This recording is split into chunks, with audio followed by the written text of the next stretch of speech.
რას ნიშნავს GPT, MBR, UEFI და Legacy BIOS-ები. MBR-ი Mastery Boot რეკორდი წარმოდგენილია 1993 წელს, არის დისკის დაყოფის ფორმატი, მისი მაქსიმალური დისკის მოცულობა არის 2 ტერაბაიტი, არის საკმაოდ დაუცველი და ნებისმიერი bootloader error-ის დროს შესაძლებელია დაფეილდეს მთლიანი boot პროცესი.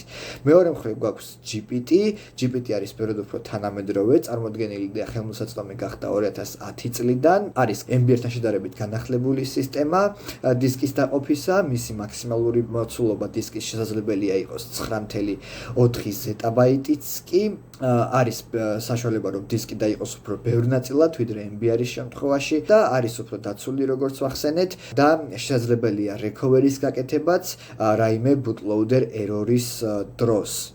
Legacy BIOS-ი, Legacy Basic Input-Output სისტემი, ეს არის 1980-იან წლებში წარმოდგენილი სისტემა, რომელიც აკავშირებს კომპიუტერის hardware-სა და კომპიუტერის OS opening systems ერთმანეთთან. არის ძალიან ღარიბი ინტერფეისის მქონე, text-based-ია მთლიანად და დისკის წაკითხვას ახდენს პირველი 512 ბიტიდან, მხოლოდ MBR დისკიდან. ეს შეზღუდვაც აქვს, რომ GPT დისკებს ის ვერ კითხულობს, ანუ შესაბამისად შეზღუდულია იმაშიც, რომ 2 ტერაბაიტი მეტ დისკებს ის ვერ აღიქვავს და მუშაობს 16 ბიტიან სისტემაზე, რაც ზღუდავს მას ახალ SSD-ებთან და ახალ გამოსულ მყარ დისკებთან მუშაობას.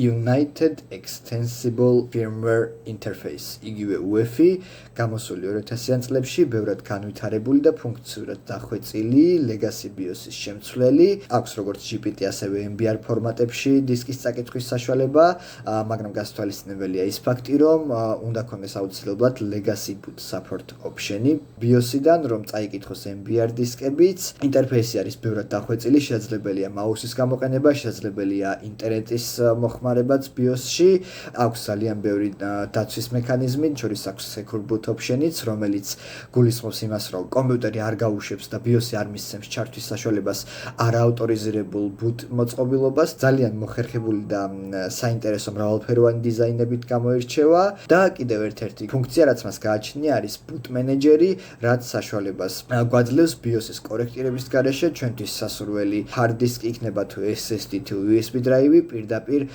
გაუშვათ boot-ში.